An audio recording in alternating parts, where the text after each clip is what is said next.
Kiambu over the weekend when he said that we're only going to have one party in Mount Kenya, and all the votes are going to go to that party, and they're going to have one leader. And as Bai says, that is his right. I mean, that's normal. I mean, that is his right. Do you want Gachagua to go and say he's going to support another party? And he's a party leader? Bai, do you want me to continue? No, it's okay. I'm just finishing that part. So, it is his right. It is also our right to call him out when he says that. No, it's your right to go and popularize your party. Boss. Yeah, you see, Fred, let them go popularize their party. No. I'll come back to you. I'll come back to you, Dr. This dictatorship thing, this dictatorship is becoming, they're getting carried away. So, come to the studio. Yes, he should come here. You see, they are trying to manage even what we can say in public. Yes, you can go and say, we will be the only party in Mount Kenya region. Everybody will have to be a member of this party, and we'll only have one leader. You can say that. The minute you say that, me as Ngunjiri Wambugu in Jubilee will tell you, boss, that is not, it's not going to happen. You will not be the only party in Mount Kenya region. We are not going to allow a one-party dictatorship. You are not going to bully us. I have also the right to say that, right? And that's exactly what parties like Jubilee are saying. But also something very, very important. We talk about the ground. One of the things that I find so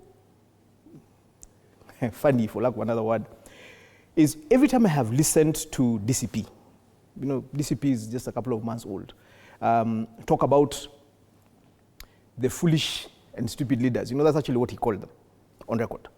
He said that Mount Kenya leaders are going to go on record as the most foolish and stupid leaders that's ever been generated. And I remember that each and every one of these leaders, especially the ones from Mount Kenya, the second deputy president actually campaigned for them. I have a video of him in Nyeri town telling people in Nyeri town, vote for this guy and remove this guy, right? 2 years later, they're foolish and stupid.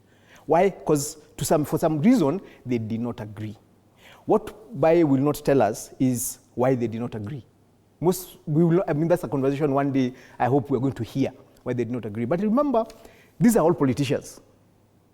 UDA had a large number of members of parliament, right?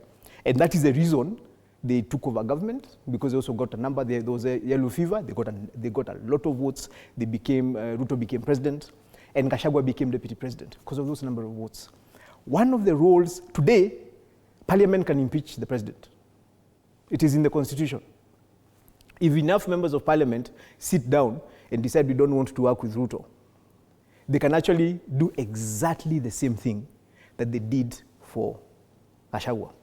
In fact, sometimes I feel as if we forget that when this impeachment process was going on, the issue was not that you stop the impeachment. The issue was that if you're going to impeach them, you're going to do any impeachment, then you impeach both of them. Remember, it wasn't that Kenyans were saying. So when I hear Bai saying the ground has refused, I'm like, boss, did you listen to the ground at that moment in time? The ground was saying, no. If you guys want to impeach someone, impeach both of them. So this is not a situation of one person, that one person was better than the other one. The second thing that is also very important for us to talk about as we talk about the ground, we do elections once every 5 years. Once you do that election, the person who gets the mandate to represent people at MCA, at whatever level, all the way to the president, has a 5-year contract. Unless your peers decide they're going to throw you out. And actually the main process is your peers, right? And here, when I talk about the fact that the president is the head of state, his peers are parliament.